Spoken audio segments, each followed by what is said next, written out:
সাদা পেপারটাতে আমরা বলে দিই কি কি কাগজ লাগবে।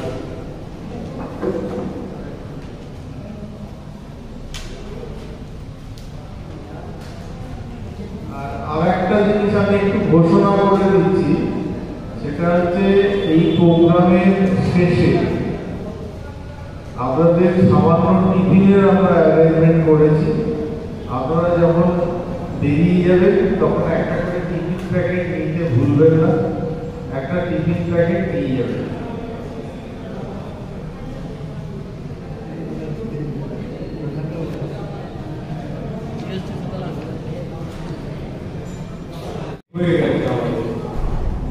কিছুটা আপনাদের কারণে, কিছুটা আপনাদের আমাদের যারা ডিগনিটারি তাদের মধ্যে অনেকেই এখন এসে পৌঁছন। যেমন আমাদের লিড ডিস্ট্রিক্ট ম্যানেজার, ব্যাংকের যিনি ব্যাংকের কাজকর্ম দেখাশোনা করেন, তারও আসার কথা, কিন্তু তিনি এখনো এসে আমাদের মধ্যে পৌঁছননি। আমরা অপেক্ষা করতে চাইছি না, আপনারা অনেকেই এসছেন।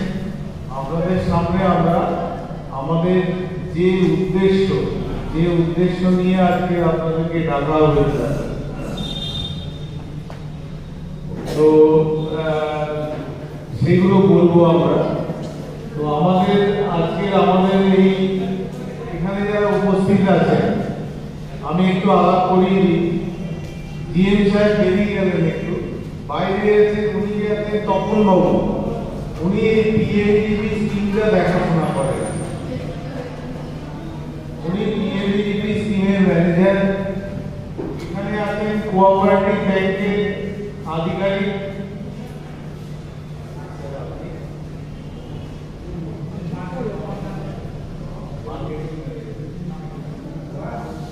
আচ্ছা, উনি আছেন মার্কেটিং কনসালটেন্ট। এছাড়া আমাদের সিনিয়র মোস্ট ম্যানেজার রবীন্দ্রনাথ প্রভু, উনি উপস্থিত আছেন। আমাদের মধ্যে উপস্থিত আছেন মানিকরাম সোরেন, উনিও ম্যানেজার। এবং তার পাশে আছেন সৌরেন দত্ত, উনিও আমাদের একজন ম্যানেজার। এছাড়া আমাদের মধ্যে অনেকেই উপস্থিত হয়েছে। আমি আর আলাদা করে প্রত্যেকের সঙ্গে আলাপ করিয়ে দিতে চাইছি না। আমাদের অনেক শিল্প উন্নয়ন আধিকারিক যারা বিভিন্ন ব্লকে আছেন, তারাও আমাদের মধ্যে উপস্থিত হয়েছেন। তারাও আছেন যারা মূলত আপনাদেরকে ব্লক লেভেলে সাহায্য সহযোগিতা করবেন, কিভাবে এই পিএলডিপি ঋণের দরখাস্ত করতে হবে সেগুলো নিয়ে ওনারা আপনাদেরকে সাহায্য করবেন। যেমন আপনি একটা ছোট স্কিম করতে চান, 1 লাখ বা 2 লাখ টাকা, সেই স্কিমটা উনি তৈরি করতে আপনাকে সাহায্য করবেন। এবারে স্কিমটা তৈরি হলো, স্কিমটা তৈরি করার পরে সেটা কিভাবে অনলাইনে অ্যাপ্লাই করতে হবে, অনলাইনে কিভাবে আপলোড করতে হবে, সেগুলোর ব্যাপারে আপনাদেরকে উনি সাহায্য করবেন। আর সর্বোপরি আমাদের মধ্যে উপস্থিত আছেন আপনারা যারা কিছু করতে চাইছেন, যারা শিল্পোদ্যোগী বন্ধু, তাদেরকে আমি প্রথমেই শুভেচ্ছা জানাচ্ছি আমাদের তরফ থেকে, জেলা শিল্প কেন্দ্রের তরফ থেকে, যে আপনারা যদি আমাদের এখান থেকে কিছু সাহায্য সহযোগিতা পান এবং কিছু সাহায্য সহযোগিতা পেয়ে যদি আপনারা ভবিষ্যতে কিছু করতে পারেন, সেটা হবে আমাদের কাছে সব থেকে বড় পাওয়া। আমরা আপনাদেরকে পাওয়ার পয়েন্টে দেখাবো যে এই পিএমডিপি স্কিমে আপনারা কি বেনিফিট পেতে পারেন।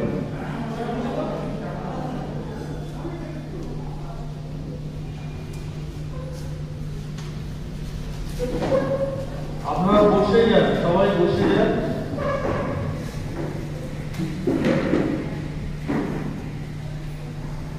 দেখুন, আপনারা এখানে স্ক্রিনে দেখতে পাচ্ছেন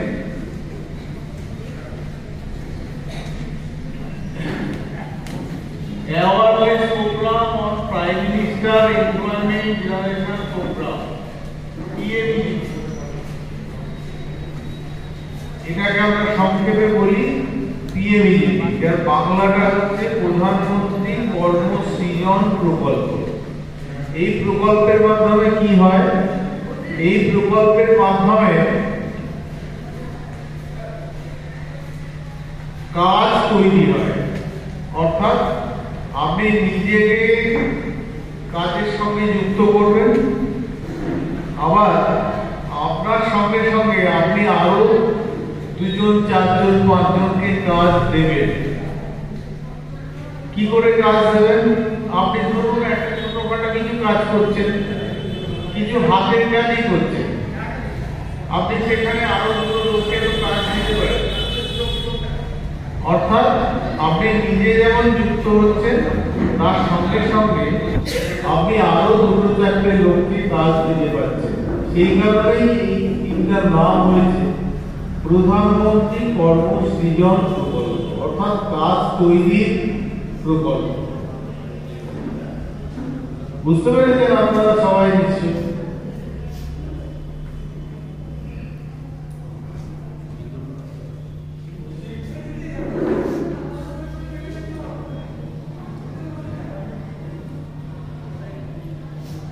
এবারে দেখুন, আমরা এই পরপর একটা একটা করে স্লাইড দেখিয়ে যাচ্ছি।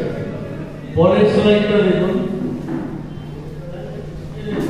প্রধানমন্ত্রী কর্মসৃজন প্রকল্প। প্রশিক্ষণের মাধ্যমে বেকার যুবক যুবতীদের দক্ষতা বৃদ্ধি, প্রয়োজনীয় মূলধনের জন্য সরকারি অনুদান সহ ব্যাংক ঋণের ব্যবস্থা, উৎপাদিত পণ্যের বিপণনের ব্যবস্থা। আপনারা প্রত্যেকেই জানেন যে জেলা শিল্প কেন্দ্র কিন্তু এই কাজগুলো করে থাকে। আপনাদের যে পণ্য, যেটা আপনি প্রোডাক্ট করবেন, সেটা বিপণনের ব্যবস্থা জেলা শিল্প কেন্দ্র করে থাকে। কি করে করবেন? কি করে জেলা শিল্প কেন্দ্র করে? দেখুন, জেলা শিল্প কেন্দ্র বিভিন্ন মেলা হয়, বিভিন্ন মেলা। সেই মেলাতে আপনাদের সামগ্রী যাতে বিক্রি হয়, সেই ব্যাপারে আপনাদের বসার ব্যবস্থা করতে হবে। তার জন্য কোনো পয়সা দেওয়া হয় এবং বিভিন্ন সারা পশ্চিমবঙ্গের মধ্যে যে বিভিন্ন জায়গায় মেলা হয়, সেখানেও কিন্তু আমরা আপনাদের নাম পাঠাই। আপনারা যাওয়া আসা ভাড়া পান এবং তার সঙ্গে সঙ্গে আপনারা সেখানে বিক্রি করার জন্য একটা রেগুলার হারে, যেটা আমরা বলি টিএডি, অর্থাৎ যাওয়া আসার খরচ, আপনাদের রেগুলার সেখানে থাকার খরচ, এইগুলো কিন্তু আমরা দিয়ে থাকি। এটা হচ্ছে বিপণনের ব্যবস্থার মধ্যে পড়ে। আর এই প্রকল্পের সর্বাধিক, প্রধানমন্ত্রী কর্মসৃজন প্রকল্পে সর্বাধিক কত টাকা লোন পাওয়া যায়? যদি উৎপাদনমূলক কোনো শিল্প হয়। উৎপাদনমূলক শিল্প কোনগুলোকে বলে আপনারা অনেকেই জানেন, তাও একটু আমি বলে দিই। উৎপাদনমূলক শিল্প হচ্ছে যেখানে দেখবেন একটা জিনিস থেকে আর একটা জিনিস হচ্ছে। যেমন আমি খুব সংক্ষেপে বলছি, ধান থেকে চাল হলো, ধান থেকে চাল তৈরি করা, তাহলে এটা একটা জিনিস থেকে আরেকটা জিনিস হলো, এটা হচ্ছে আমরা উৎপাদনমূলক শিল্প। আবার দেখুন, সরষের থেকে সরষের তেল হলো, তাহলে সেটাকে আমরা কি বলবো? উৎপাদনমূলক শিল্প। আবার আপনি কি করছেন? আপনি ধরুন এরকম করছেন, আপনি ধরুন একটা টিভি মেরামতির দোকান করেছেন বা একটা সাইবার ক্যাফে করেছেন, যেখানে অনলাইনে দরখাস্ত এগুলো আপনি করে দিচ্ছেন। তাহলে এটা কি উৎপাদনমূলক শিল্প? এটা কিন্তু উৎপাদনমূলক শিল্প নয়। তাহলে এটাকে আমরা কি করবো? এটাকে আমরা বলবো পরিষেবামূলক শিল্প। আপনি মানুষকে সার্ভিস পরিষেবা দিন। এই পরিষেবামূলক শিল্পে সর্বাধিক কত টাকা আপনি ঋণ পেতে পারেন? 10 লক্ষ টাকা, অর্থাৎ সর্বাধিক 25 লক্ষ এবং সর্বাধিক 10 লক্ষ। এই স্কিমের মূল ক্রাইটেরিয়া হচ্ছে এটা। আমি কিন্তু বলছি সর্বাধিক, আপনাকে কিন্তু একবারও বলছি না কম কত নেওয়া যাবে। আপনার প্রয়োজন নাই সর্বাধিক 10 লক্ষ টাকা নেওয়া, আপনার 1 লক্ষ টাকা হলেই হয়ে যাবে, আপনি 1 লক্ষ টাকাই নেবেন। আপনার প্রয়োজন আছে 5 লক্ষ টাকা, আপনার 25 লক্ষ টাকা নেওয়ার প্রয়োজন নাই, আপনি 5 লক্ষ টাকার জন্যই আবেদন করুন। ব্যাংক সবসময় কি যায় জানেন? দেখুন এখানে ব্যাংকের আধিকারিকরা আছেন, ব্যাংক সবসময় চায় যে আপনি কতটুকু আপনার প্রয়োজন সেইটুকু আপনি আবেদন করুন, তার বেশি করবেন না, আবার তার কম করবেন। যদি ব্যাংক যাচ করতে পারে, ব্যাংক যদি বিচার করে দেখে যে হ্যাঁ এই লোকটাকে যদি এই টাকা দেওয়া হয় তাহলে এই লোকটা এই কাজটা করতে পারে, তাহলে কিন্তু আমরা ব্যাংক কিন্তু তখন তাকে সেই লোনটা দেবে। বুঝতে পেরেছেন? আচ্ছা, আমাদের মধ্যে উপস্থিত হচ্ছেন মালদা ইন্ডাস্ট্রিয়াল চেম্বার অফ কমার্সের প্রেসিডেন্ট মাননীয় সুভাষ হালদার মহাশয়।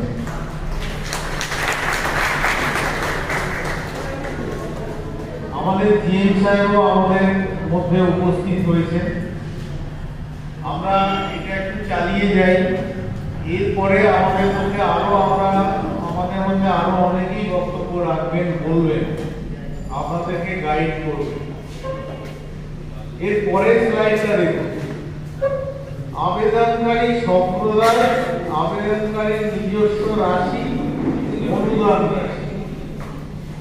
এইখানে আপনারা ধরুন 1 লক্ষ টাকার একটা স্কিম করলেন, এবং সেটা ধরুন আপনি করেছেন গ্রামীণ এলাকায়।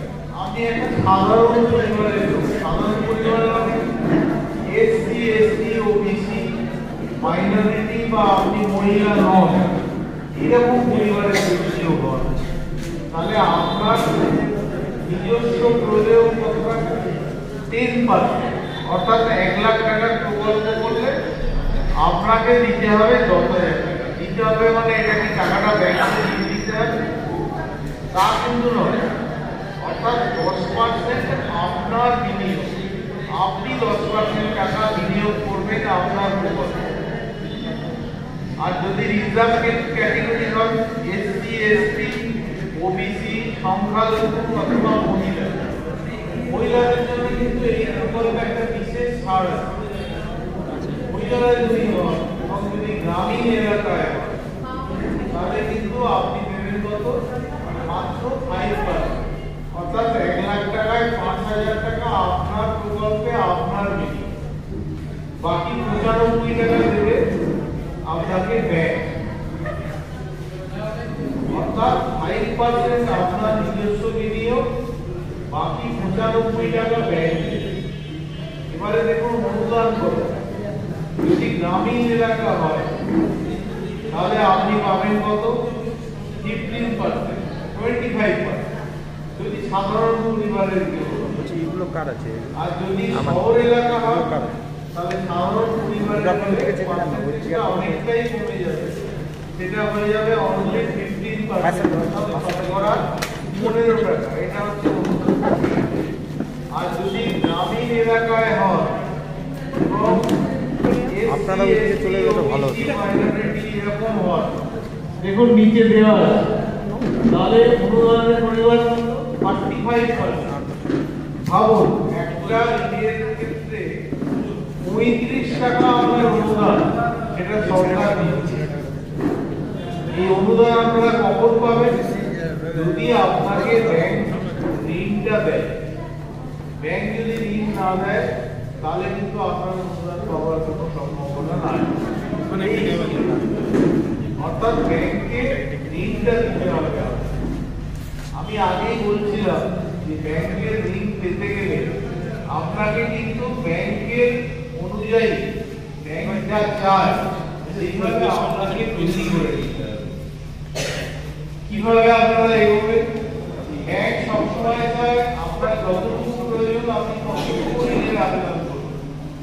আপনার প্রয়োজন 1,00,000 টাকা, আপনি চেয়ে বসলেন 5,00,000 টাকা। ব্যাংক কিন্তু তখন আপনাকে খুব একটা গুরুত্ব দেবে না। বুঝতে পেরেছেন? এখানে ব্যাংকাররা আছে, ওরা সেই একই কথা বলবে। অর্থাৎ এটা ইংরেজিতে বলে নিড বেস। আপনার যতটুকু প্রয়োজন আপনি ততটুকু চাইলেন, ততটুকু নেবেন, তার বেশি চাইলেন না বা বেশি নেবেন। যদি এইটুকু করতে পারেন তাহলে দেখবেন ব্যাংক আপনার পাশে সবসময় থাকবে। আর প্রথমে যখন ব্যাংকের কাছে যাবেন তখন মনে রাখতে হবে ব্যাংক কিন্তু আপনাকে চেনে না, আপনি ব্যাংকে চেনেন কিন্তু ব্যাংক আপনাকে চেনে না। অর্থাৎ ব্যাংকের কাছে আপনাকে চেনাতে হবে, আপনি আপনাকে চেনাবেন। আপনি কি করে আপনাকে চেনাবেন? আপনার ব্যবহার, আপনার ব্যাংকের সঙ্গে লেনদেন, এইসবের মাধ্যমে আপনি ব্যাংকে আপনাকে ইন্ট্রোডিউস করেন, অর্থাৎ পরিচিতি করেন। আপনার ধরুন কোনো ব্যাংকে অ্যাকাউন্ট নাই, সেই ব্যাংকে আপনি গেলেন, ব্যাংক কিন্তু আপনাকে প্রথমেই এনকারেজ করবে না, ডিসকারেজ করবে। বলবে আপনি তো মশাই আমার ব্যাংকে অ্যাকাউন্ট খোলেন, আপনাকে কি দিন? এই কতগুলো শর্ত আপনারা মেনে চলবেন, তাহলে দেখবেন ব্যাংক কি পাবে। আমাদের কাছে এরকম বহু এন্টারপ্রেনার আছে, বহু উদ্যোগী মানুষজন আছেন যারা আমাদের কাছে প্রথমে ছোট করে কিছু একটা টাকা বা 1.5 লাখ টাকা, তারা এখন কোটি টাকার উপরে ব্যবসা করে এবং ব্যাংক ঋণের পরিমাণ তাদের কাছে কোটি টাকার উপরে হয়ে গেছে। তারা কিন্তু ব্যাংকের সঙ্গে সেই সম্পর্কটা তৈরি করে ফেলেছিলেন বলেই আজকে তারা সেই জায়গায় যেতে পেরেছে। আর একটা জিনিস মনে রাখবেন সবসময়, টাটা, বিড়লা, মহিন্দ্রা এরা কিন্তু কেউ নিজের টাকাতে অত বড় ব্যবসা করে, সবাই কিন্তু কোনো না কোনো ব্যাংকের সাহায্য নিয়েই কিন্তু এই প্রোগ্রামগুলো করেছেন, এই তাদের অ্যাক্টিভিটিটা এস্টাবলিশ করে আজকে এই জায়গায় এবং দেখবেন কার কত ছবি সেটা তৈরি হয় ব্যাংকের সঙ্গে কার কেমন সম্পর্ক।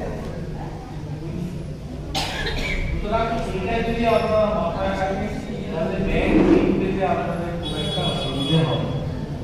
তাহলে অনুদানের ব্যাপারটা আপনারা জানলেন। এর পরের স্লাইডটা দেখুন, এটা হচ্ছে বয়সের ব্যাপার।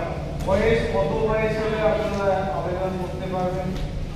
18 হলেই আপনি আবেদন করতে পারবেন। আপার এজ লিমিট কিছু বলা নাই, কত বছর পর্যন্ত আমি লোন পাবো এরকম কিছু বলা নাই। কিন্তু একটা জিনিস আপনাকে মাথায় রাখতে হবে, ব্যাংক কিন্তু এজ দিয়ে অনেক কিছু দিতে পারে, অর্থাৎ এজ দিয়ে অনেক কিছু ঠিক করে। আপনার 65 বছর বয়স হয়ে গেছে, 65 বছর বয়স হয়ে গেছে, আপনি ব্যাংক ঋণের জন্য আবেদন করেন, ব্যাংক কিন্তু তখন একটু অনীহা প্রকাশ করবে। 65 বছর বয়সে করে আমরা, সুতরাং বয়সটা যেন আমার ঠিকঠাক থাকে। 18, 24, 25, 30, 40 এগুলো হচ্ছে, এই বয়সগুলো হচ্ছে আপনার কাজ করার। 8 বছর যখন বয়স হয়ে গেছে, সরকারি কর্মচারী তারা আপনারা জানেন 60 বছরে অবসর গ্রহণ করে। হয়তো যারা ব্যবসা করেন তারা 60 বছরে অবসর গ্রহণ করেন না, কিন্তু আমরা তো অবসর করি। ব্যাংক কিন্তু ঠিক এই রেসপেক্টেই বিচার করে। তাহলে এটা আপনাকে মাথায় রাখতে হবে বয়সের। শিক্ষাগত যোগ্যতা 10 লক্ষ টাকার উপরে যদি হয় তাহলে আপনাকে 8 pass certificate, minimum qualification 8 pass, এটা আপনাকে দেখাতেই হবে। 10 লক্ষ টাকার উপরে, 10 লক্ষ টাকার উপরে আমি কি বললাম, কেবলমাত্র উৎপাদন শিখবে তবে তো 10 লক্ষ টাকা হবে। আর হচ্ছে আধার কার্ড একদম বাধ্যতামূলক, প্রত্যেককে আবেদন করতে গেলেই কিন্তু আধার কার্ড লাগবে। আধার কার্ড ছাড়া কিন্তু আপনারা আবেদন করতে পারবেন। সুতরাং আধার কার্ড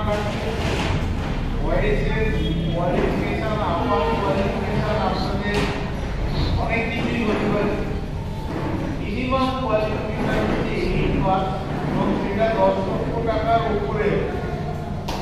আপনি ধরুন 2 লক্ষ টাকা ঋণ নেবেন বা 1 লক্ষ টাকা ঋণ নেবেন কোনো উৎপাদন কৃষিতে, তার জন্য আপনার কোয়ালিফিকেশন দরকার। আপনিও 4 পাস হলেই হবে, লেখাপড়া জানেন কিন্তু ওইটা করতে পারেন, তাহলেই আপনি আবেদন করবেন। সুতরাং এইগুলো সব কিন্তু অ্যাডভান্টেজ।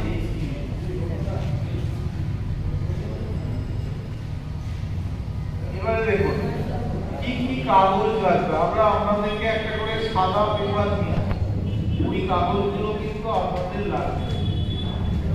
তাও এগুলো কম্পালসারি পেপার, সেগুলো হচ্ছে দেখে নেবেন। পাসপোর্ট সাইজের ছবি লাগবে, আর হচ্ছে বিস্তারিত প্রকল্পের বিবরণ, অর্থাৎ আপনি যে কাজটা করবেন তার একটা স্কিম তৈরি করবেন। স্কিমটা কি, অনেকেই স্কিম জিনিসটা কি সেটা বোঝেন। স্কিম কি জানেন? কেউ বলতে পারবেন স্কিম কি? কেউ কেউ কিছু বলতে পারবে। স্কিম হচ্ছে এরকম একটা জিনিস, ধরুন আপনার বাড়িতে একটা অনুষ্ঠান হবে, আপনি কি করবেন? আপনি একটা হিসেব করবেন। ধরুন বাড়িতে কোনো মেয়ের বিয়ে, মেয়ের বিয়েতে কি কি জিনিস লাগে আপনি এটা ভাববেন যে এই গয়নাগাটি লাগবে, খাওয়ানোর খরচ, আপনার গাড়ি ভাড়া করলে গাড়ি ভাড়ার খরচ, এই যে এস্টিমেট, বাজেট। এবারে আমাদের এই স্কিমের সাথে ওই স্কিমের তফাৎটা কোথায়? এই স্কিমে কিন্তু একটা লাভ ক্ষতির ব্যাপার, আইদার আপনার লাভ হবে অথবা প্রফিট হবে। ওই স্কিমে কিন্তু জাস্ট অনুষ্ঠানটা, অর্থাৎ এই স্কিমের আপনার একটা প্রকল্পের বিবরণ আপনাকে দিতে হবে। এইটা হচ্ছে স্কিম, যেটা আপনি নিজে বসে বাড়িতে করতে পারেন। এবারে সেই ফর্মুলেশনটা হয়তো আপনি জানেন।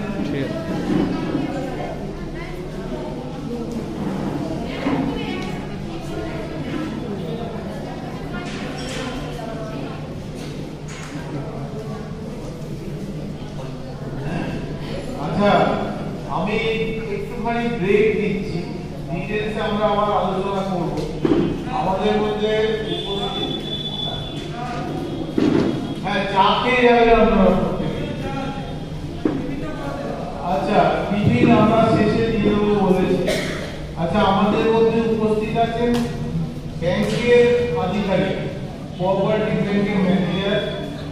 উনি আপনাদের ব্যাংকের ব্যাপারটা একটু জাস্ট উনি বলে বেরিয়ে যাবেন, ওনারা একটু টাকা আছে। আমি ওনাকে অনুরোধ করবো যে উনি কিছু বক্তব্য রাখবেন। নমস্কার, আমি mother centre assistant general manager. প্রথম কথা বলবো, যেটা আমাদের ব্যাংকে কিন্তু অ্যাকাউন্ট করতে হবে। যে কোনো ব্যাংকে যখন প্রত্যেকটা বলেছিলেন, আমি এটাতে ক্লিক করেছি। ফার্স্ট হচ্ছে ব্যাংক কিনতে যে কোনো মানুষকে তো লোন দিতে পারে না, ব্যাংক ডিপোজিটের টাকাই করতে হবে। এবং আপনার কাছে পরিচিত দরকার, পরিচয় দিচ্ছে কি আপনার অ্যাকাউন্ট, যে অ্যাকাউন্টটা কিন্তু ব্যাংকে থাকতে পারে। 2 নম্বর ধরুন হচ্ছে স্কিমটা বলছে, স্কিমটা প্রপার আইডেন্টিটি, অর্থাৎ ধরুন হচ্ছে কি আপনি জেলাইজেশন করছেন, জেলাইজেশনে আপনার 3টে জেলাইজেশন হয়ে যাবে, কিন্তু আপনি 7টা জেলাইজেশন আপনার টাকা দেবেন, ব্যাংক করবে না। আপনাকে 5টে জেলাইজেশন করতে হবে, 3টেই চাই, বেশি জেলাইজেশন ব্যাংক থেকে ইনকারেজ করবে না। 3 নম্বর আপনারা যেটা করবেন, যখন করে নেওয়ার পরে সেটা আপনাদের টেস্ট করতে হবে, দেখা যাবে এই কাজটাই করছেন। আপনি নিয়ে টাকা দেবেন,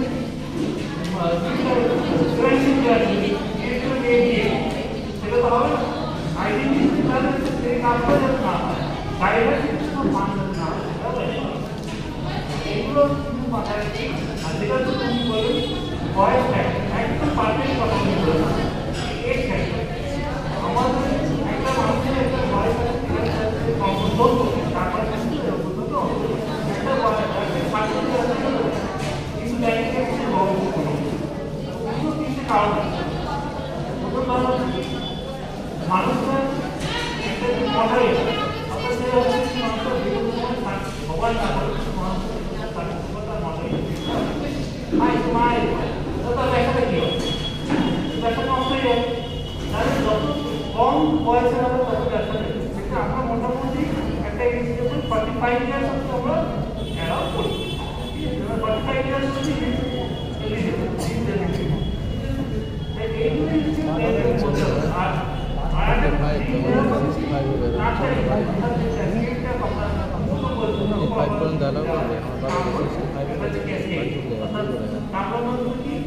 আপনার জিনিসপত্র কেনার জন্য আর হচ্ছে ব্যবসা চালানো হচ্ছে লোকটাই থাকবে আপনি কন্টিনিউয়াস চলতেই থাকে এখানে কি হয় ব্যাংক কিন্তু আপনার সাথে ব্যয় করে যদি বলেন ব্যবহার ব্যাংক এখানে কিন্তু আপনার ব্যবহার করে দিতে পারে আপনি যদি সঠিক মতো ঋণের আদান প্রদান করতে লাগে টাকা নেওয়া করতে থাকে এবং আপনার টাকা সত্যি থাকে তাহলে কিন্তু ব্যাংক হচ্ছে আপনার কাছ থেকে এগিয়ে যাবে আরেকটা মনে রাখবেন এই 3 বছর কিন্তু সাবসিডিতে আপনারা যে সাবসিডি পাবেন সেটা কিন্তু আপনার অ্যাকাউন্টে হবে না 3 বছর সাবসিডি সেই অ্যাকাউন্টে থাকে আপনাকে ব্যাংক দেখবে যে আপনি কি কোনো কাজ করছেন কিনা তারপরে হচ্ছে ব্যাংকের সাবসিডিটা আপনার অ্যাকাউন্টে দেবে তারই সাবসিডি থাকবে আপনার অনুযায়ী ঠিক আছে এগুলো আমি তৌসিফ করছি ধন্যবাদ আচ্ছা আমরা যেটা বলছিলাম সেটা হচ্ছে যে কি কি কাগজ লাগবে আমরা আপনাদের ওই ফাইলের মধ্যে একটা সাদা রঙের কাগজ দিয়ে রেখেছি সব বলা আছে তার সত্ত্বেও আমি বলে দিচ্ছি আপনাদের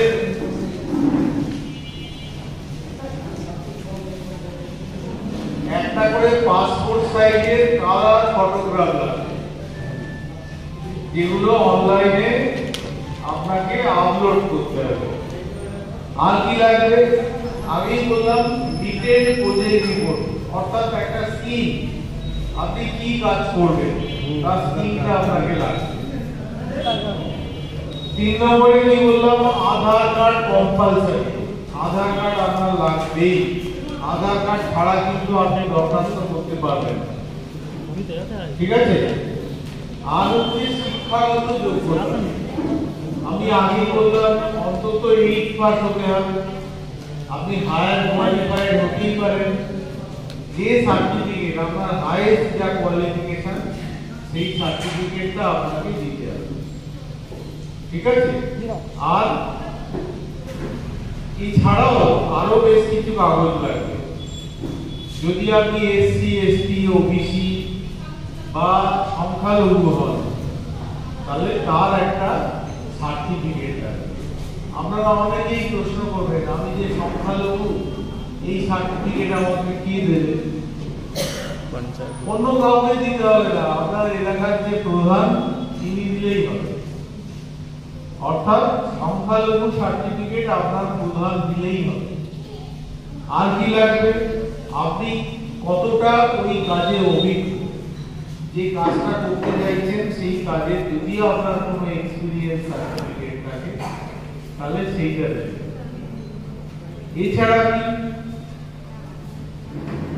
এছাড়াও আরো অনেক রকমের প্রশিক্ষণের সার্টিফিকেট থাকতে পারে সেই সার্টিফিকেট গুলো লাগবে জমির দলিল বা পর্চা সবাই জানেন জমির দলিলও সবাই জানেন জমির দলিলটা কার নামে হতে হবে আপনার নামে হতে হবে এমন কোনো কথা নেই আপনি তো ধরুন একজন 20 বা 25 বছরের ছেলে আপনার নামে জমি কি করে থাকে আপনার বাবার নামে হলেই হবে বা মায়ের নামে হলেও অর্থাৎ আপনার পরিবারের কারোর একজন যে জমি দলিলটা লাগবে ঠিক আছে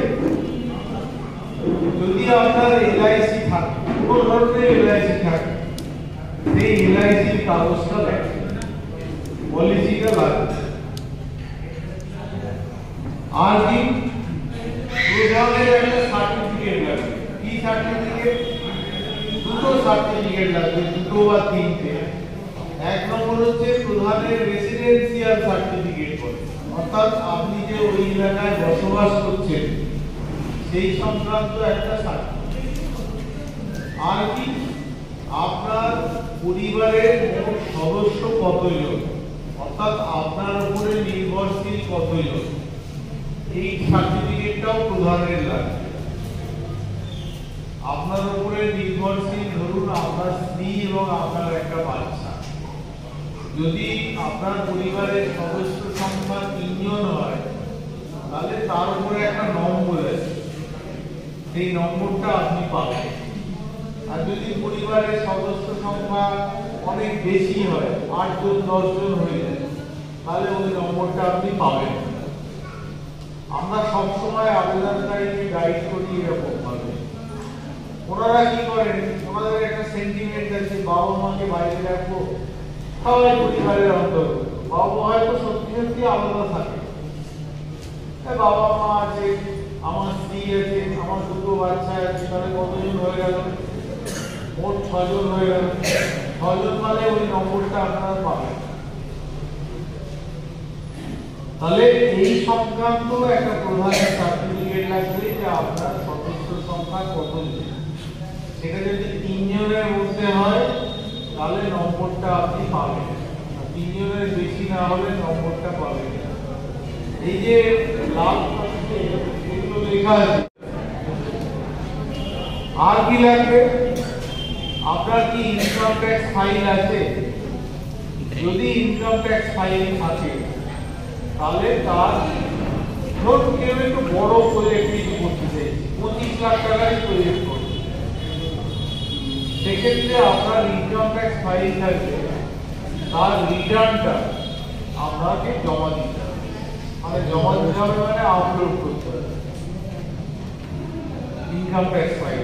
এলআইসি প্রিমিয়ামটা যেমন, ওই প্রিমিয়াম হচ্ছে এলআইসি পলিসিটা সার্টিফিকেটটা যেমন আপলোড করতে হবে, তেমনি ইনকাম ট্যাক্সের সার্টিফিকেটটাও আপনাকে আপলোড করতে হবে।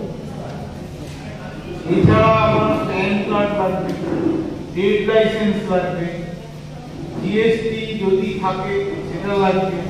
আর ব্যাংকের অ্যাকাউন্ট যদি আপনার কোনো ব্যাংকে থেকে থাকে, সেই অ্যাকাউন্টের পাসবইয়ের অ্যাকাউন্ট বইয়ের যে প্রথম পাতাটা সেটা আপনি দেবেন, সেটাও আপলোড করে দেওয়া হবে। আর যদি ইতিমধ্যে আপনি কোনো ব্যাংক থেকে অন্য কোনো ছোটখাটো লোন নিয়েছিলেন, হয়তো 1 লাখ টাকা লোন নিয়েছেন এবং সেই লোনটা পরিশোধ করেছেন, তাহলে সেটা দেখাবে যে আমি 1 লাখ টাকা লোন নিয়েছিলাম কোনো একটা স্কিমে, সেই ঋণটা আমি পরিশোধ করেছি ঠিক সময় মতো।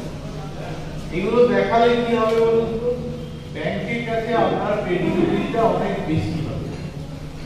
অর্থাৎ ব্যাংক আপনাকে ঋণ দেওয়ার জন্য যে মানসিকভাবে প্রস্তুত হবে, তখন মানসিকতাটা ব্যাংকের তৈরি হবে যে না, এর তো দেখছি আমি ইনকাম ট্যাক্স ফাইল আছে, এর তো দেখছি আমি ব্যাংকের ঋণ যেটা নিয়েছিল সেটা সময় মতো পরিশোধ করেছি, সুতরাং একে আমি এই ঋণটা আমি তাকে দেব।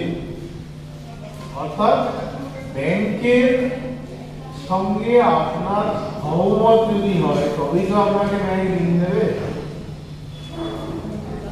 তো এইগুলো হচ্ছে আপনাকে দিতে হবে। এবারে আমি একটা কথা বলছিলাম একটু আগে যে আপনারা নম্বর পাবেন।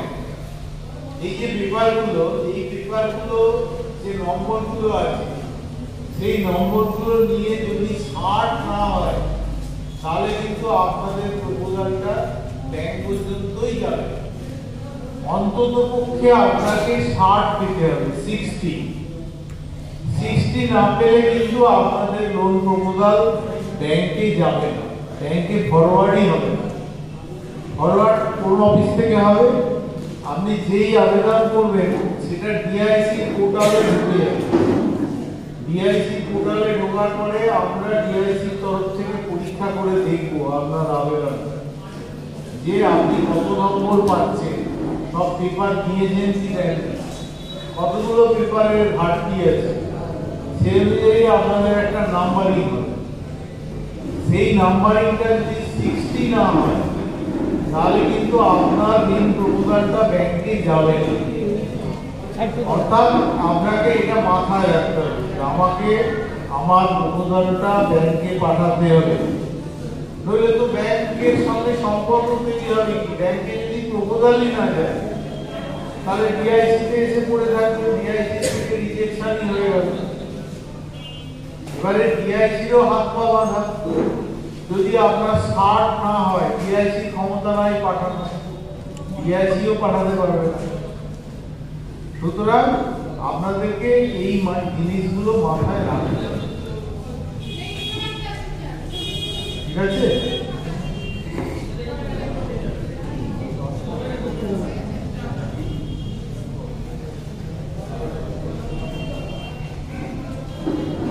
তাহলে এইটুকু আপনাদেরকে বোঝাতে পেরেছি। অর্থাৎ আপনাদের একটা নম্বর পেতে হবে, সেই নম্বর না পেলে কিন্তু আপনাদের প্রপোজাল ব্যাংকে যাবে না, এটা আপনাদেরকে মাথায় রাখতে হবে। তো আমাদের মধ্যে এখানে খুব সিনিয়র ম্যানেজার আমাদের, উনি আর খুব বেশি দিন চাকরি করবেন না, অবসর নেবেন সামনে বছর। রবীন্দ্রনাথ টপ্প, প্রচুর অভিজ্ঞতা, দীর্ঘদিন চাকরি করছেন, উনি আপনাদেরকে কিছু বলবেন। টপ্পদা, আপনি কিছু বলবেন।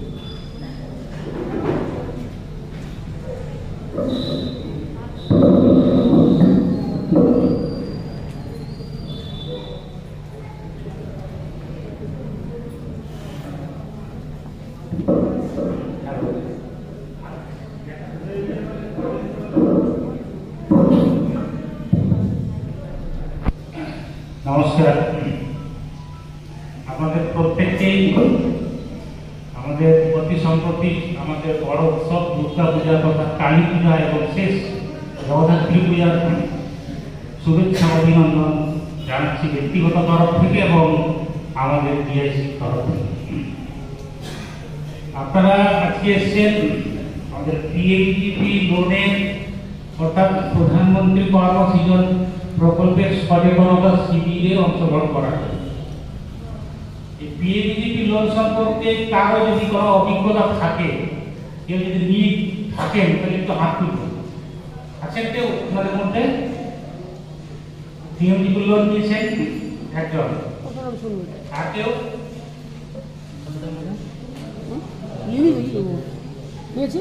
আর পিএমজিপি সম্পর্কে একদমই কিছুই জানেন না এরকম কজন আছে?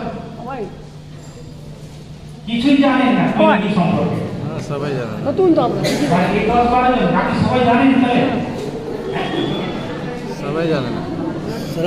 আজকে নাম পুরো শুনলাম। এই পিএমজিপি লোন কবে থেকে চালু হয়েছে আপনারা জানেন কি কেউ? কবে থেকে চলছে? জানি না স্যার। 2008 সালের 1 এপ্রিল থেকে এই লোন চালু হয়েছে। তার মানে কতদিন হলো? 13 বছর। 2008 আর এটাকে 21, কতদিন? 13 বছর। 13 বছর পরে আপনাদের থেকে অনেকে বলছেন যে আমরা জানি না, অথচ এটা নিয়ে অনেকবার সচেতনতা শিবির হয়েছে। এখন ডিজিটাল যুগ, বিভিন্ন অনলাইনে, বিভিন্ন ওয়েবসাইটে, বিভিন্ন সংবাদ মাধ্যমে, বিভিন্ন ইলেকট্রনিক মিডিয়ায় এটা কিন্তু প্রচার চলছে, অথচ আপনারা বলছেন আমরা জানি না।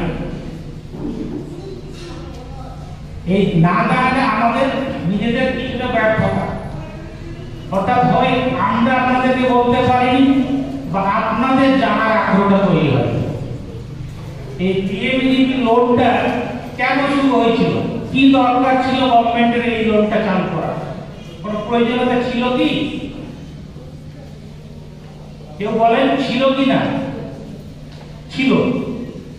কেন ছিল?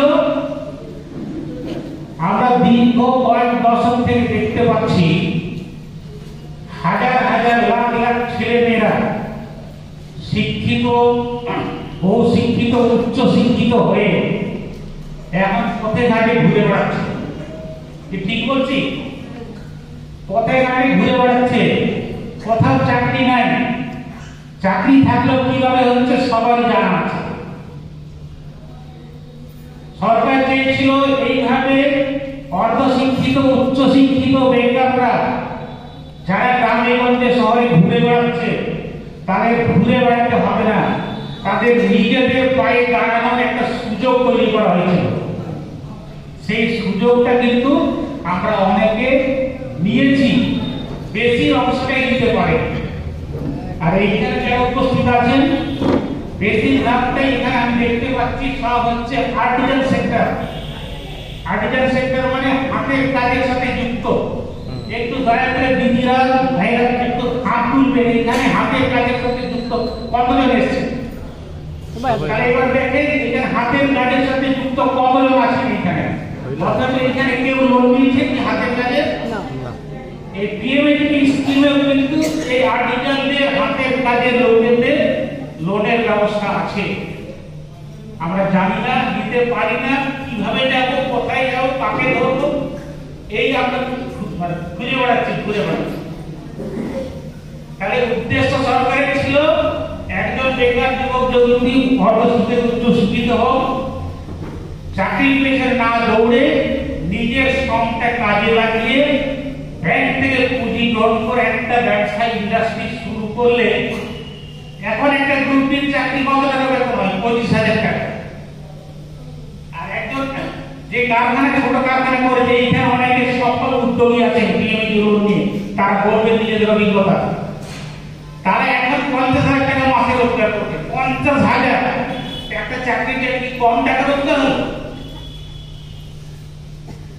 তো করা যায়, কিন্তু আমরা সবাই আমাদের টার্গেট হচ্ছে আমরা যেহেতু বাঙালি ছেলে পেলেকে আমরা পড়াচ্ছি, লেখাপড়া প্রথমে চাই চাকরি, আগে চাকরি, তারপরে নকরি, তারপরে চাকরি। ঠিক বলছি? আমরা চাই না যে ব্যবসা করেও ইন্ডাস্ট্রি করেও কিন্তু চাকরির সমান টাকা অর্জন করা যায়, উপার্জন করা যায়, বেঁচে পড়তে ভালো করে থাকা যায়। এটাই ছিল সুযোগ। অর্থাৎ 13 বছর ধরে এই স্কিমটা চলছে। এর আগে ছিল 1 লাখ টাকা লোন, তখন PMRY নাম ছিল, প্রাইম মিনিস্টার রোজগার যোজনা। আর ওই নামটা এখন পাল্টে হয়ে গেছে PMEGP, অর্থাৎ prime minister employment generation programme. আগে কি ছিল? আমি বেকার, আমি 1 লাখ টাকা লোন নিয়ে আমি নিজে কাজ করব। আর এখন কি বলছে? একজন নিজের উদ্যোক্তা হবে, উদ্যোগী হবে, শিল্পপতি হবে, তার আন্ডারে আরো 8-10 জন কাজ করবে। এখানে আমরা একজনকে দেখেছিলাম, ভদ্রমহিলা, মানে আমাদের দুর্গাপুরে আসতে পারেননি, উনি ব্যাংকে চাকরি করতেন, ব্যাংকে চাকরি ছেড়ে দিতে বাধ্য হয়েছে। চাকরি ছেড়ে পিএমএডি লোন নিয়ে 25 লাখ টাকা দিয়ে টেক্সটাইল ইন্ডাস্ট্রি শুরু করেছিলেন, এটাকে রেডিমেড গার্মেন্টস বলা হয়। তিনি এখন সফল উদ্যোগী, তার পেছনে 100টা মেয়ে কাজ করছে। বেশি দূর না, এখানে রথবাড়িতেই আছে, প্রান্তপল্লী রথবাড়ি। এই যে জবটা ইউনিফর্ম, সরকারি স্কুল, বেসরকারি স্কুল সব ওনাদের এখান থেকে তৈরি হয়। এবং যতগুলো মেশিন আছে সব অটোমেটিক মেশিন, কাপড় কাটা থেকে শুরু করে, সেলাই থেকে শুরু করে, বোতামের সুতা থেকে শুরু করে, বোতাম লাগানো থেকে এমব্রয়ডারি থেকে শুরু করে, ওভারলক, ইন্টারলক সব মেশিন আছে। উনি চাকরি ছেড়ে ওনাকে অনেক রিকোয়েস্ট করেছিলাম, দিদি একটু আসবেন। আমি বল স্যার আজকে যে স্কুল খুলেছে ওনার অনেক লাইন পড়ে গেছে ইউনিফর্মে আছে, ওটা টাইম বরবাদ হয়ে গেল না, আসতে পারেন। তাহলে উনি চাকরি ছেড়ে দিয়ে ওনার দুর্ভাগ্যবশত উনি চাকরি ছেড়েছিলেন, চাকরি ছেড়ে দিয়ে এই ব্যবসা করে লোন নিয়ে, উনিও লোন নিয়েছেন 2008 সালে, যখন এটা শুরু হয় ওই সময়। আর এখন তিনি সফল উদ্যোগী, মানে তখন পরিষ্কারের টোটাল স্কিম ছিল, এখন তার 1 কোটির উপরে নিয়ে এটা আমাদের কাছে শুনে কতটা ভালো লাগে। আমরা চাইবো আপনাদের মধ্যে থেকেও এরকম সফল উদ্যোগী তৈরি হোক। আমাদের বেশি অংশটাই কি হচ্ছে, আমরা সব সুবিধাভোগী। সুবিধাভোগী মানে জানেন তো, স্যার এই লোন আচ্ছা, মতো নেই। কোথায় পাওয়া যায়? আমি বলবো আকাশে পাওয়া যায়, আকাশে যেটা এটা সাবসিডি কত পাবো, মানে কি করবে না করবে তার ঠিক ঠিকানা নেই, প্রথমেই বলতে সাবসিডি কত, কারণ তার ইচ্ছাটা কোথায় আছে যে আমি যদি 35% সাবসিডি পাই মানে 1 লাখ টাকায় 35,000, তাহলে আমি যত লাখ দিব তত 50,000 পাবো। যদি গভর্নমেন্ট সাবসিডি পাই তাহলে আমি লোন কিছু দিব না, সাবসিডি গভর্নমেন্ট সাবসিডি কিসের জন্য, কিসের জন্য তোমাকে খবর দিয়ে কাজ করার জন্য সাবসিডি। তাহলে কেন বলছে কর্মসূচির জন্য বলবো, তুমি নিজে শিল্পপতি তোমার আমাকে আরো 5টা ছেলে কাজ করবে। এই ধরনের কিছু আমাদের পাবলিক আছে যারা এই ধান্দাগুলো বুঝে, আর কিছু যারা সত্যিকারের আছে তারা বলছে যে আমরা সত্যি সত্যি শিল্পপতি হব, শিল্পপতি করার আমাদের ইচ্ছা আছে। সেই সদিচ্ছা যাদের মধ্যে আছে, যাদের মধ্যে সেই কাজের নিষ্ঠা আছে, যাদের মধ্যে সেই দক্ষতা আছে, তারাই কিন্তু একদিন দাঁড়িয়ে যায়। বড় কিন্তু একদিন হয়ে যায় না। আমরা যখন ভূমিষ্ঠ হই তখন তো ছোট থাকি, তাই কি না? আমরা যে 10 দিনে এত বড় হয়ে গেছি তা তো হয়নি। আস্তে আস্তে শিশু যখন মানুষ হয়, বড় হয়, তার পিছনে কত লালন পালন করে তাকে মানুষ করতে হয়, তার পেছনে অনেক রোগ ভোগ ইত্যাদি থাকে, তা সত্ত্বেও সে একদিন সফল হয়। ওইরকম আমরা যদি চেষ্টা করি শিল্পপতি হওয়ার, আমি বড় শিল্পপতির কথা বলছি না, একদম ছোট শিল্পপতি হওয়ার, সেই চেষ্টা যদি আমার মধ্যে থাকে, আমার মধ্যে যদি ভবিষ্যৎ উজ্জ্বল সম্ভাবনা থাকে, নিশ্চয় করতে হবে। আমি চাইবো যে আপনাদের মধ্যে থেকেও এই স্কিমে আসুন। এখন সব অনলাইন ডিজিটাল যুগ চলছে, কিন্তু এখন কাগজ কারবার কোনো ব্যাপার নাই। অনেকে বলবেন যে স্যার কোথায় ফর্ম পাবো, ওই ব্লকে আইডিয়া অনেক ব্লকে আছে, গিয়ে বলবেন ফর্ম কিন্তু নাই, সবই হচ্ছে অনলাইনে অ্যাপ্লিকেশন। KVIC বলে একটা অনলাইন আছে, www.kvic.in, সেখানে ঢুকলে আপনার সব কিছু দেখতে পাবেন। সেখানে ঢুকে অনলাইনে যত রকমের কাগজ এখানে আলোচনা করা হলো, সমস্ত কাগজ সেখানে আপলোড করা হয়, ফটো থেকে শুরু করে আধার কার্ড থেকে শুরু করে যা যা ডকুমেন্ট আছে, অর্থাৎ মিনিমাম 6টা কম্পালসারি ডকুমেন্ট আছে আর 23টা ডকুমেন্ট আছে যেগুলো স্কোর কার্ড করা। আগে নিয়ম ছিল অ্যাপ্লিকেশন করা হতো, করার পরে আমরা ইন্টারভিউ দিতাম, ইন্টারভিউ বাছাই করা হতো। তাহলে 100 জন ইন্টারভিউ দিয়েছে, অ্যাপ্লাই করে সেখান থেকে আমরা হয়তো 50 জনকে বাছাই করি, 50 জনকে বাছাই করে আমরা পাঠাতে পারি। আর এখন বাছাই হচ্ছে স্কোর কার্ডের মাধ্যমে, অর্থাৎ ব্যাংক তাদের এসএলবিসিতে ঠিক করেছে যে ব্যাংক যে জিনিসগুলো দেখতে চায় সেই জিনিসগুলো অ্যাপ্লিকেশনের সময় দিয়ে দেওয়া হবে। ওই জন্য 100 নাম্বারের একটা স্কোর কার্ড বানিয়েছে। 100 নাম্বারের মধ্যে 60% পেতে হবে, মানে ফার্স্ট ডিভিশন মার্ক পেতে হবে, তবে সেটা ব্যাংকে যাবে। এখানে আমাদের প্রবন্ধক বলেছে সেই 60% মার্ক পেতে গেলে আমাদের 23 রকমের ডকুমেন্ট আছে।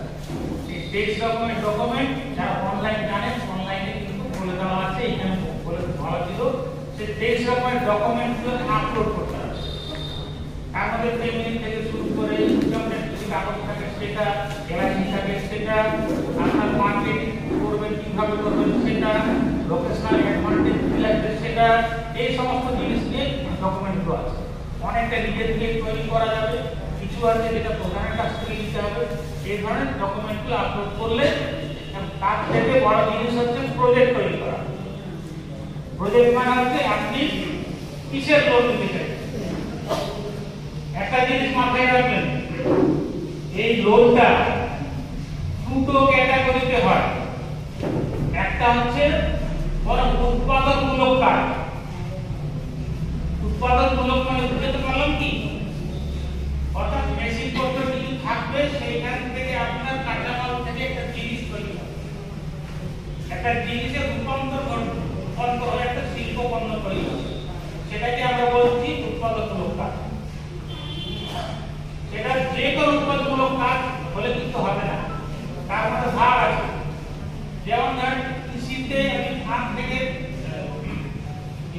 চারা থেকে ধান করছি, ধান গাছ লাগাবো লোন দেন, হবে না। মাছ চাষ করবো লোন দেন, হবে না। অর্থাৎ এইখানে বলা আছে একদম ডাইরেক্ট এগ্রিকালচার, মৎস্য চাষ, পশুপালন, এই জিনিসগুলো বিড়ি বাঁধা, মৎস্য তৈরি করা ইত্যাদি কতগুলো জিনিস আছে সেগুলো কিন্তু এখানে নিষিদ্ধ করা, সেগুলো করা যায়। বাকি যে উৎপাদনমূলক কাজ আছে সেগুলো করা যায়। আর একটা ক্যাটাগরি হচ্ছে ওটাকে বলা হচ্ছে সার্ভিস ক্যাটাগরি। সার্ভিস মানে কিন্তু চাকরি নয়, সার্ভিস মানে হচ্ছে পরিষেবামূলক কাজ। অর্থাৎ পরিষেবামূলক কাজ মানে আমি কোন হাতের কাজ জানি, ঠিক আছে, হাতের কাজ আমার জানা আছে, সেটা আমি রেডিও টিভি রিপেয়ার মেকার হতে পারি, ঘড়ি সাইকেল রিপেয়ার মেকার হতে পারি, অটোমোবাইল গাড়ি মেকানিক হতে পারি। সেই পরিষেবামূলক কাজ করার জন্য কিন্তু এই প্রস্তাব। তাহলে ইন্ডাস্ট্রি করার ক্ষেত্রে বলা আছে হাইয়েস্ট লিমিট হচ্ছে 25 লাখ টাকা, আর সার্ভিসিং ক্ষেত্রে বলা আছে হাইয়েস্ট 10 লাখ টাকা।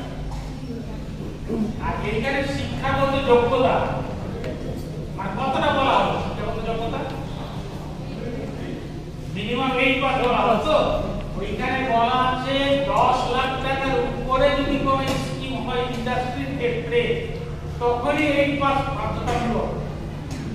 10 লাখের নিচে যদি কোনো স্কিম হয় আপনি 0 পাস হলেও চলবে। এখানে অনেকে হাতের কাজ করেন, তাদের কোনো অভিজ্ঞতা নাই, সেও কিন্তু পাবে, তার কোনো যোগ্যতা দরকার হয়। আর বয়স হতে মিনিমাম 18 বছর, আর উপরে বয়সের কোনো ঊর্ধ্বসীমা নেই। তাহলে একজন 80 বছরের বৃদ্ধ এসে বলবে সে পাবে কি পাবে না? আপনারা বলুন পাবে কি পাবে না? পাবে না। কেন পাবে না? ব্যাংক রিজেক্ট করবে। কেন পাবে না? একজন 80 বছরের সমান্তর বৃদ্ধ এসে বললে আমি লোন দেবো, কেন পাবে না? বয়স নেই। অর্থাৎ আমাদের শারীরিক একটা কর্মক্ষমতা আছে, আমাদের শারীরিক একটা বেঁচে থাকা, আমরা একদিন অব্দি বেঁচে থাকতে পারি। ব্যাংকও কিন্তু দেখে নিবে যে এই লোকটা মিনিমাম 5 থেকে 7 বছর বেঁচে থাকার ক্ষমতা আছে, তাকে কিন্তু সেই লোকটা দিবে। তাহলে আজকে যার 80 বছর বয়স আর 2 বছর পরে তো মারাও যেতে পারে, হতে পারে। যার জন্য বার্ধক্যজনিত কারণে তার আয়ু হয়তো বেশি নাও থাকতে পারে, সে 100 বছরের তার বেশি লোক আছে। কিন্তু সেই ক্ষেত্রে যেগুলো বয়স বেশি তাদের ক্ষেত্রে ব্যাংক কিছু ক্ষেত্রে তারা কিন্তু বাধা বিপত্তি করে। আমাদের সরকারি নিয়মে বয়সের কোনো বাধা নেই। যোগ্যতা কি বললাম? 10 লাখ টাকার উপরে যদি ইন্ডাস্ট্রি স্কিম হয় তাহলে মিনিমাম 8 পাস হতে হবে, মিনিমাম, তার উপরে যাই থাকে। আর সার্ভিস ইন্ডাস্ট্রির ক্ষেত্রে 5 লাখ টাকা, অর্থাৎ 5 লাখ টাকা অবধি কোনো রকম যোগ্যতা দরকার নেই, 5 লাখ টাকার উপর হলে চাকরি পাবে। আর একটা হচ্ছে আয়ের ঊর্ধ্বসীমা। আয় মানে বুঝলেন কি? আয় ইনকাম। আয় মানে হচ্ছে আমাদের পারিবারিক আয়, অর্থাৎ আমাদের পরিবারের যে উপার্জন, বুঝবো না জানি তো। একটা না একটা উপার্জন তো আছে, নাহলে পরিবারটা চলতে কি হয়? চলতে তো পরিবার। তাহলে সেই পারিবারিক ইনকাম অনেকে বলবে যে আমার ঘরে তো কেউ কিছুই করে না, আমার তো কোনো ইনকাম নাই। তাহলে তার ঘরে ইনকাম নাই, তাহলে ইনকাম খালি চলছে কি? আর বিনা পয়সা রেশন চলছে কি? আর বাকি খরচা কি নাই? খাদ্য, বস্ত্র, বাসস্থান, শিক্ষা, স্বাস্থ্য, এই যে কতগুলো এইগুলো আমরা কোথা থেকে মিটাই?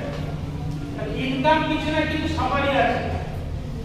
কার ইনকাম দিনে 50 টাকা হতে পারে, কার 200 টাকা হতে পারে, কার 1000 টাকা হতে পারে, ইনকাম কিন্তু আছে, তাহলে একটা সংসার চলতে পারে। কারণ সেই ইনকাম, এই ক্ষেত্রে আমাদের ক্ষেত্রে ইনকামের কোনো রকম ঊর্ধ্বসীমা নাই।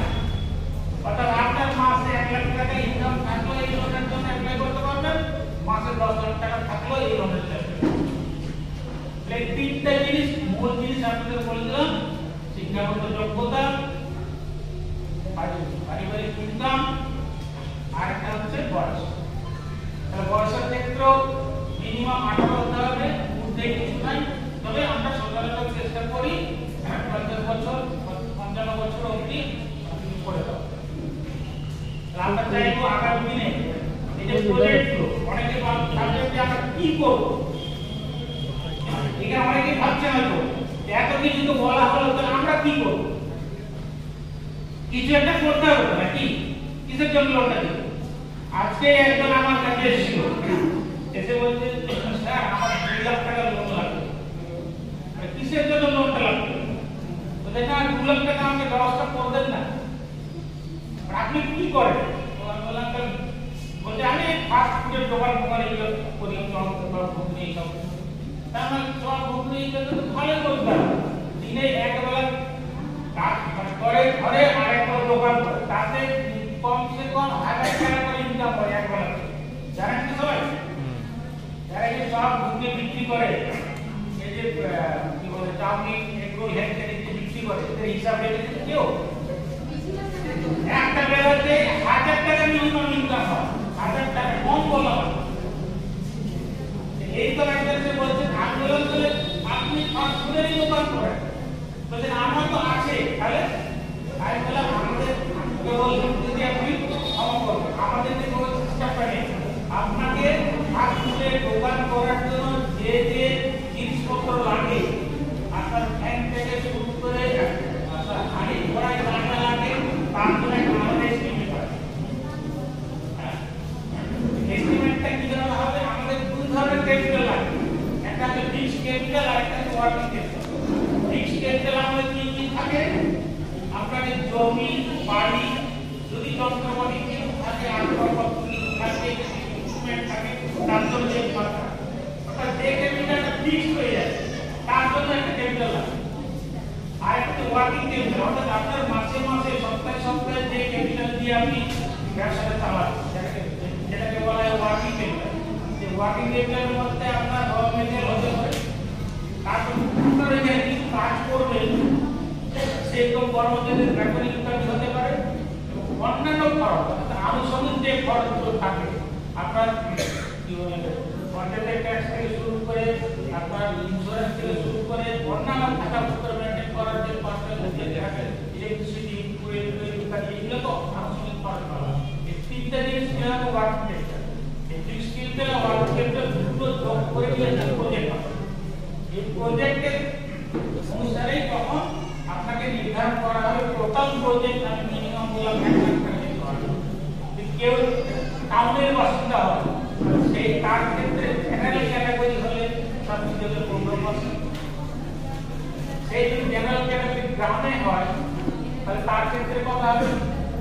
35%, 25%। আর যদি স্পেশাল ক্যাটাগরি হয়, স্পেশাল ক্যাটাগরি বলতে কোনটা বলা হবে?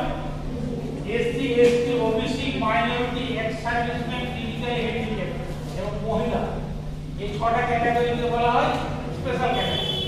তাদের জন্য টাউনে যদি কেউ হয়, আরবান এলাকায় যদি বলা হয়, তাদের জন্য হবে 25% সাবসিডি, আর গ্রামে যদি হয় তাহলে 35% সাবসিডি। এবার 35% যে সাবসিডি, সেই সাবসিডি কিন্তু লোন স্যাংশন হওয়ার সাথে সাথে ব্যাংকে ঢুকলে আপনাকে সঙ্গে সঙ্গে ব্যাংক দিবে না। এখানে ব্যাংকের ভদ্রলোক কিছু বললেন, এখানে সেটা কি হবে? সেটা 3 বছর ওটা ব্যাংকের মধ্যে ফিক্সড ডিপোজিটের মধ্যে জমা থাকবে, ওটাকে বলে লক ইন পিরিয়ড। ওটা 3 বছর এটা নিয়ে যা, কিন্তু সমমূল্যের টাকা, যতটা সাবসিডি ধর 50,000 টাকা সাবসিডি আপনার ঢুকলো, সেই 50,000 কিন্তু আপনাকে লোন হিসেবে দিয়ে দিবে। এবার লোনটা যখন শোধ হবে তখন তার লোন থেকে ওই 50,000 টাকা বাদ দিয়ে ইন্টারেস্ট চার্জ, অর্থাৎ ওই 50,000 টাকা যেটা জমা থাকলো ব্যাংকে, আপনাকেও ব্যাংক সুদ দিবে না, আপনার কাছ থেকেও যেমন দিবে না, ব্যাংক আপনাকে দিবে। অর্থাৎ ওই টাকার উপর কোনো রকম সুদ আদান প্রদান হবে না, যেহেতু যাতে ওই সমমূল্যের টাকার কোনো রকম ইন্টারেস্ট চার্জ হবে। এটা কিন্তু অনেক ব্যাংকেই এর আগে আমরা দেখেছি, মানে ওরা ইন্টারেস্ট চার্জ করে ফেলেছিল, আমরা অনেককে সেই ইন্টারেস্টগুলোকে আবার ফিরিয়ে দিই, এরকম ঘটনা হয়। সেটা 3 বছর পর আপনি ঠিক মতো রেগুলার রিপেমেন্ট যদি করে দেন, তাহলে 3 বছর পরে এইভাবে করে 5 বছরে এই লোনটা শোধ হয়। শোধ হওয়ার পরে এবার যদি আপনার সাথে ব্যাংকের লাগে, তাহলে কিন্তু আপনাকে ব্যাংক ডেকে লোন দেবে। শ্বশুর বাড়ি আছে সেরকম লাগবে। আমাদের কাছে বহু অভিজ্ঞতা আছে যারা একসময় ছোট ব্যবসা করেছিল, এখন টাকা পরিশোধ হয়েছে, এখন দেখে নিয়মে যদি এরা কিছু কেউ দিয়ে থাকে তাহলে তাদের ক্ষেত্রে সেকেন্ড ফাইন্যান্স আছে। সেকেন্ড ফাইন্যান্সের জন্য 1 কোটি টাকা সেকেন্ড ফাইন্যান্স, অর্থাৎ আপনি 3 বছর বা 5 বছর পরে সঠিকভাবে যদি শোধ করতে পারেন, এরপরে কিন্তু 1 কোটির জন্য আপনি এইভাবে আমাদের এই চলছে। আমি বেশি সময় নিয়ে আপনারা অনেকে বিরক্ত হলো, যদি বিরক্ত করে থাকি তাহলে একটু ক্ষমা করবেন, নিজের বলে এগুলো বলে প্রত্যেককে ধন্যবাদ দিয়ে আমরা বক্তব্য পেয়েছি। সবাইকে নমস্কার এই প্রোগ্রামে আসার জন্য। আজকের যে প্রোগ্রামটা আয়োজন আপনাদেরই চাকরি, আমাদের থেকে আপনাদের চাকরিটা বেশি, সুতরাং অধৈর্য আর কিছু নেই। আমরা চাইছি কিভাবে আপনাদেরকে হেল্প করা যায়, কারণ অনেকে জানে না। এখানে যখন বলা হয় বিএমএন সম্পর্কে কতজন জানে, তখন কিন্তু কম লোকেই হাত তুলতে পেরেছে। সুতরাং আপনাদের দেখুন অনেকে এখানে অনেক সংখ্যক মা বোনেরা এসেছেন, অনেকে হয়তো সংসার এমনি স্বামীর উপর নির্ভর করে, কিন্তু নিজে যদি কিছু করা যায় তাহলে কিন্তু স্বামীর হাতটা শক্ত হয়। এটা একটা ব্যাপার। যে কারণে এখানে আমাদের যে সিনিয়র ম্যানেজার তারা বলেছে, সঠিকভাবে বলেছে, যদি কারো কোশ্চেন থাকে আমার সাথে নেব, কোশ্চেনটা নেব, কিন্তু তার আগে আমাদের একটা ছোট্ট কাজ করতে চাই। আমাদের এই সমস্ত ইন্ডাস্ট্রিগুলো আছে কিনা মালদা জেলায়, এই ইন্ডাস্ট্রিগুলোকে দেখাশোনা করার জন্য একটা সংগঠন থাকে, প্রত্যেকটা জিনিসের একটা সংগঠন থাকে। ইন্ডাস্ট্রি যেরকম আছে, ইন্ডাস্ট্রির কোনো সমস্যা, কোথাও দেখা যাচ্ছে ইলেকট্রিক নিতে গিয়ে প্রবলেম হচ্ছে, কোথাও দেখা যাচ্ছে সুইলের বাইরে গিয়ে অসুবিধা হচ্ছে, টোটাল দেখার জন্য একটা বড় একটা সমস্যা আছে, যেটা হচ্ছে পুরো একদম সর্বোত্তরে শক্তিশালী এক সংগঠন। আপনারা যদি বলেন কোনো সময় যে আমাদের ইন্ডাস্ট্রি থেকে এই সমস্যা হচ্ছে, তারা কিন্তু অ্যাকশন নেয় এবং তাদের এখানকার জেলা শাসক পর্যন্ত মানতে পারে, এতটাই সেই সংগঠনের আমাদের যিনি সেক্রেটারি, উনি খুব অতি শীঘ্র আমাদের আইটিআই যে কলেজ আছে Malda, ITI polytechnic Malda ITI কলেজের চেয়ারম্যান নির্বাচিত হয়েছে মানে গত সপ্তাহে। তাই আমরা আপনাকে মাননীয় শ্রী আল্লাহ মহাশয়কে আমরা একটা ছোট্ট সম্মাননার আয়োজন করছি ডিআইসির পক্ষ থেকে।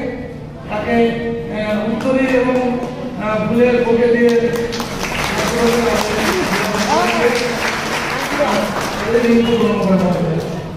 এবং ছোট একটা গিফট তাকে দেওয়া হবে। যা তাকে আমরা উনি আইটিআই কলেজে একটা মিটিং করে চলে যাবেন, ছোট্ট একটা কথা বলবেন, আমাদের উদ্দেশ্যে বলবেন, তারপরে আমরা চায়ের একটা ব্রেক করে নেবেন, ঠিক আছে? চা রাখা আছে, চায়ের অনুষ্ঠান হয়ে গেলে আমার ছোট ভাই আছে এবং আমাদের এখানে খুব এক্সপিরিয়েন্স কবিচার, ও ছোট্ট একটা অনুষ্ঠান দেবে, 8 ঘন্টার মতো আমাদের আর টাইম নেব। সেটা হচ্ছে single use plastic. Single use প্লাস্টিকের জন্য মানুষের থেকে জীবনে ক্ষতি হয়, কিভাবে প্লাস্টিককে আমরা ইউজ করে আমাদের থেকে এগুলো। আর সবার শেষে আমরা যারা আমাদের এখানে পিএমজিপি শুনলেন, প্রত্যেকটা ফোল্ডারের মধ্যে দেখবেন কোথায় অ্যাপ্লাই করতে হয়, কিভাবে অ্যাপ্লাই করতে হয়, কি কি কাজ লাগে, সুন্দর করে বাংলা করে দিয়েছেন আমাদের ভাইরা, আমাদের যে অফিসাররা আছে।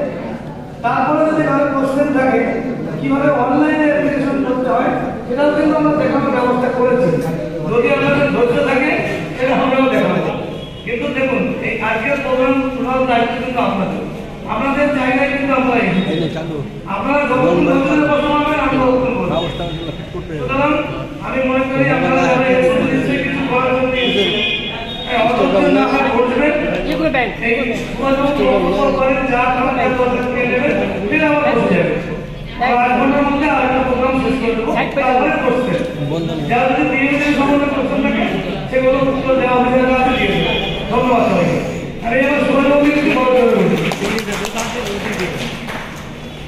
আজকের অনুষ্ঠানে উপস্থিত মাননীয় শ্রী জিএম সাহেব, অন্যান্য সরকারি আধিকারিকবৃন্দ, আমার কলিগ এবং আমার সামনে উপস্থিত আপনাদের প্রত্যেককে মালদা ইন্ডাস্ট্রিয়াল চেম্বার অফ কমার্সের তরফ থেকে আমি প্রীতি ও শুভেচ্ছা জানাই।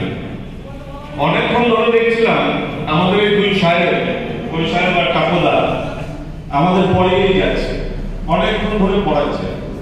তো আমরা যখন পড়াশোনা করতাম তখন যেসব জিনিস আমরা বুঝতে পারতাম না, আমাদের মাথার উপর দিয়ে যেত,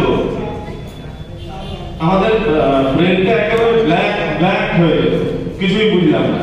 পিএমইজি সম্পর্কে বলছে, প্রজেক্ট, লোন, বড় হওয়া, অনেক কিছু একসাথে অত কিছু বোঝা যায় না, বুঝতে গেলে একটু সময় লাগে। তো জিএম সাহেব যদি আমাকে পারমিশন দেন, আমি 2 মিনিট জাস্ট একটা গল্প করব। স্যার বলবো তো, আপনারা শুনবেন তো? 2 মিনিট জাস্ট। মালদা কলেজ থেকে আমি পড়াশোনা কমপ্লিট করেছিলাম। করার পর উচ্চশিক্ষার জন্য কলকাতায় গেছিলাম। কলকাতা আমরা বেলঘড়িয়ার একটা মেসে থাকতাম। প্রতিদিন আমাদের কাজ ছিল, পড়াশোনা তো ছিলই, সাথে প্রতিদিন আমরা বেলঘড়িয়া স্টেশনের 4 নম্বর প্ল্যাটফর্মের কাছে গিয়ে একটা দোকানে চা খেতাম। তার পাশেই একটা মুচির দোকান, মানে জুতো সেলাই করে এরকম একটা দোকান ছিল। মধ্যবয়সী লোক, 50 মতো বয়স হবে ভদ্রলোকের, উনি জুতো সেলাইয়ের কাজ করতেন। 2 বছর আমরা মেসে ছিলাম, 2 বছর পড়াশোনা চলছিল। চলার পর আমরা পড়াশোনা শেষ করে মালদায় গেলাম। ওই 2 বছর কিন্তু আমাদের রুটিন ছিল সেই দোকানে চা খাওয়া এবং ওই কাকার সাথে কথা বলা। কাকা কেমন আছো, কাজ থাকলে কাজ করা, গল্প করা, দুটোর মধ্যে একটা। কলকাতা থেকে মালদা ফেরার পর প্রায় 4 বছর পর আমি একবার কলকাতায় অন্য কোনো কাজে গিয়েছিলাম। হঠাৎ করে কিছু সময় ফাঁকা ছিল, মনে হলো মেসের বন্ধু যদি কেউ থাকে, যাদের সাথে আমরা ছিলাম, তারা যদি কেউ থাকে, একবার একটু দেখা চলে আসে। কিছুক্ষণের জন্য গেলাম বেলঘড়িয়া মেসে গিয়ে পুরোনো বন্ধুদের মধ্যে 1-2 জনকে সাথে পেলাম। তারা ছিল, তখনও ছিল, তারা প্রাইভেট কোনো জব করছিল। তো তাদের সাথে দেখা সাক্ষাৎ হওয়ার পর দুপুরের খাওয়া খেলাম। বিকেল বেলায় তাদেরকে বললাম চলো একটু ওই চায়ের দোকানে যাই, ওই দোকান থেকে চা খেয়ে আসি। যথারীতি গেলাম, চায়ের দোকান তো ছিল, কিন্তু তার পাশে কাকা ছিল না। মানে কাকা সেই ঝুপড়ির মধ্যে উচিত জুতো সেলাইয়ের কাজ, সেটা দেখতে পেলাম না। অনেকক্ষণ পরে ওই চাওয়ালাকে জিজ্ঞেস করলাম, দাদা ওই কাকা ছিল এখানে জুতো সেলাই করতো, সে কই? কেন ওই যে ঝাঁ চকচকে শোরুমটা, ওইটা তো কাকা। তাহলে সে কি করে? তাহলে যাক, কাকা বসে আছে, দেখ। আস্তে আস্তে ভেতরে গেলাম, ভেতরে গিয়ে দেখি সত্যি কাকা ছিল। কাকা আমাদের মালদা পার্টি বলে ডাকতো, মালদা পার্টি। কে মালদা পার্টি? এই বলে ডাকতো। তো যাওয়ার পর কাকাকে নিয়ে বললাম, কাকা কেমন আছে? ভালো আছে। চিনতে পারলে? অনেকক্ষণ দেখার পর বললো মালদা পার্টি। হ্যাঁ। তো এই কি করে, হাউ ক্যান ইট পসিবল? 5 বছর, বেশি না। আমরা নিজে দেখেছি ঝুপড়ির মধ্যে আজকে একটা শোরুমের মালিক সে বসে আছে। কাকাকে জিজ্ঞেস করলাম, কাকা কি করে হলো? বাবা কিচ্ছু না, বার্নিং ডিজায়ার, জ্বলন্ত ইচ্ছা। আপনারা অনেক কিছু শুনলেন, অনেকের মনে অনেক কিছু আছে, আমি এটা করবো, আমি সেটা করবো, সেটাতে আগুন জ্বালাতে, একটু আগুন জ্বালাতে হবে। আপনার ডিজায়ার যদি বার্নিং হয়, ইচ্ছাটা যদি জ্বলন্ত হয়, এভরিথিং ইজ পসিবল, সব সম্ভব, সব পূরণ হয়, কিন্তু জ্বালাতে হবে, ভেতরে আগুন জ্বালাতে হবে। ওই জন্য জাস্ট 2 মিনিট সময় নিয়ে আপনাদেরকে বলে গেলাম। মনে রাখবেন, সকলে ভালো থাকবেন, ধন্যবাদ।